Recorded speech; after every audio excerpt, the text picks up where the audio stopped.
அஸ்ஸலாமு அலைக்கும். Hi friends, welcome to our channel. எல்லாரும் எப்படி இருக்கீங்க? அல்ஹம்துலில்லாஹ். இன்றைக்கி நம்ம சேனலில் ஸ்ரீலங்கன் ஸ்பெஷல் பீஃப் ரொட்டி செய்ய போகிறோம். வாங்க எப்படி செய்யலான்னு பார்க்கலாம். ஃபஸ்ட்டு இதுக்கு டோ ரெடி பண்ணிக்கலாம். இதுக்கு 1/2 கிலோ மைதா மாவு எடுத்துருக்கிறேன். 1/2 கிலோ மைதா மாவுக்கு கொஞ்சமாக உப்பு, 1 முட்டை, 1.5 டேபிள் ஸ்பூன் அளவு சுகர் எடுத்துருக்கிறேன். 2 டேபிள் ஸ்பூன் ஆயில் எடுத்துருக்கிறேன். கொஞ்சம் கொஞ்சமாக தண்ணி ஊற்றி நல்லா பிணைஞ்சிக்கோங்க. நல்லா சாஃப்டாக இருக்கணும் அந்த டோ. இப்போ நல்லா பிசைஞ்ச பிறகு கொஞ்சமாக ஆயில் மேலே விட்டு காற்று பூராமல் நல்லா மூடி வச்சுக்கோங்க. இப்போது ஸ்டஃபிங் ரெடி பண்ணிக்கலாம். ஒரு பேனில் ஆயில் விட்டுக்கோங்க. நான் பீஃபை மஞ்சள் தூள் உப்பு போட்டு வேக வச்சு வச்சுருந்தேன். அது தண்ணியை நல்லா வடிகட்டி குட்டி குட்டியாக கட் பண்ணி வச்சுருந்தேன். அதை ஆயிலில் போட்டு நல்லா ஃப்ரை பண்ணிக்கோங்க. நல்லா இந்த அளவு ஃப்ரை ஆன பிறகு ஒரு கொத்து கருவேப்பிலை போட்டுக்கோங்க. 1.5 டேபிள் ஸ்பூன் இஞ்சி பூண்டு பேஸ்ட்டு போட்டுக்கோங்க. 2 பெரிய சைஸ் வெங்காயம் நான் கட் பண்ணி வச்சுருக்கிறேன். அதையும் போட்டு நல்லா பெரட்டிக்கோங்க.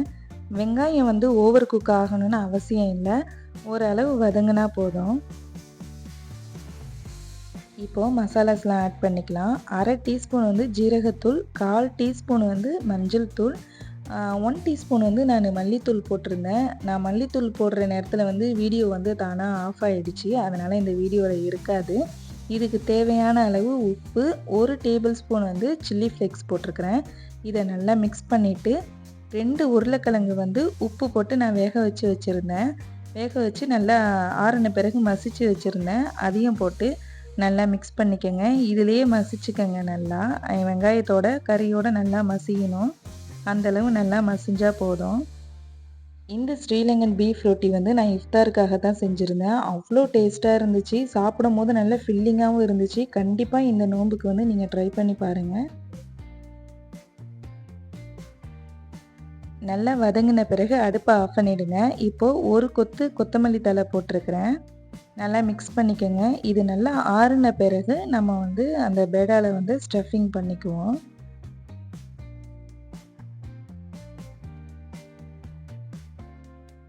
அரை மணி நேரத்துக்கு பிறகு பார்த்தோன்னோ நல்லாவே சாஃப்டாக ஊறி இருந்துச்சு. இப்போ பராட்டாக்கு நம்ம எப்படி உருண்டை உருட்டுவோமோ அதே மாதிரி உருண்டை உருட்டிக்கலாம். நான் செய்கிற மாதிரியே செஞ்சுக்கோங்க. ஏன்னா அப்போ தான் உருண்டை ஒரே மாதிரி ரவுண்டு ஷேப்புக்கு இருக்கும்.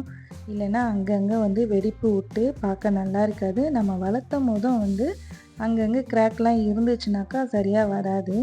விசிறதுக்கும் ஒழுங்காக வராதுங்கிறதுனால நான் இப்படி தான் செஞ்சு வச்சுருக்கிறேன்.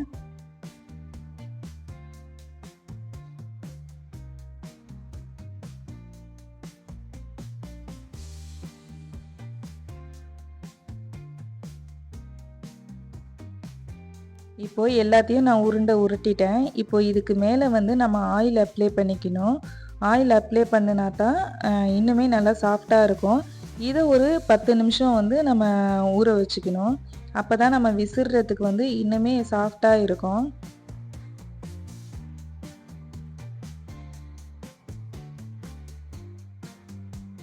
பத்து நிமிஷத்துக்கு பிறகு அதை ஓப்பன் பண்ணி பார்க்கும்போது இன்னுமே நல்லா சாஃப்டாக நல்லா ஃப்ளஃபியாக இருந்துச்சு.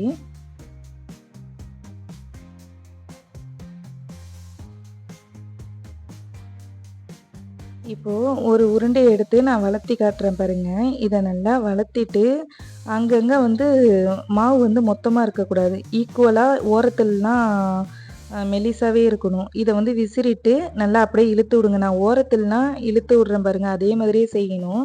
இல்லைன்னா பேடாவில் மொத்தமாக இருக்கும் அங்கங்கே சைடுலலாம். கையாலையும் இழுத்து விட்டுக்கோங்க லாஸ்ட்டாக. அப்போ தான் நல்லா தின்னாக இருக்கும். ரொம்ப மொத்தமாக இல்லாமல் பேடா கொஞ்சம் தின்னாக இருக்கும். நல்லா இழுத்து விட்ட பிறகு இப்போது சமோசா ஷீட்டு எப்படி இருக்குமோ அதே மாதிரி இந்த சைட்லேயும் அந்த சைட்லேயும் மடிச்சுக்கணும். நான் மடிக்கிற மாதிரியே மடிச்சுக்கோங்க. இப்போ பார்க்குறதுக்கு சமோசா ஷீட்டு மாதிரியே இருக்குது பாருங்கள். இப்போ ஸ்டஃபிங் வச்சுட்டு நம்ம சமோசாவை எப்படி மடிக்கிறோமோ அதே மாதிரியே மடிச்சுக்கணும்.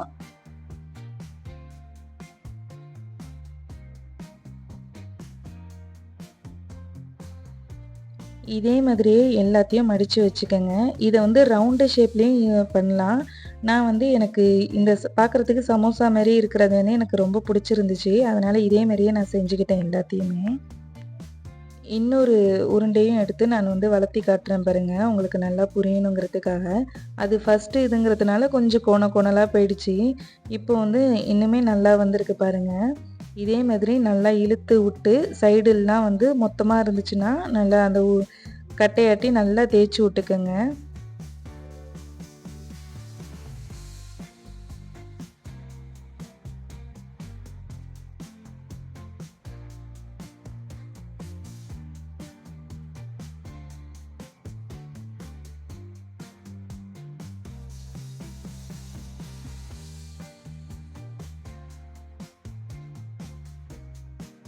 எல்லாத்தையும் மடிச்சு எடுத்துட்டு, ஒரு தவால கொஞ்சமா ஆயில் விட்டுக்கங்க.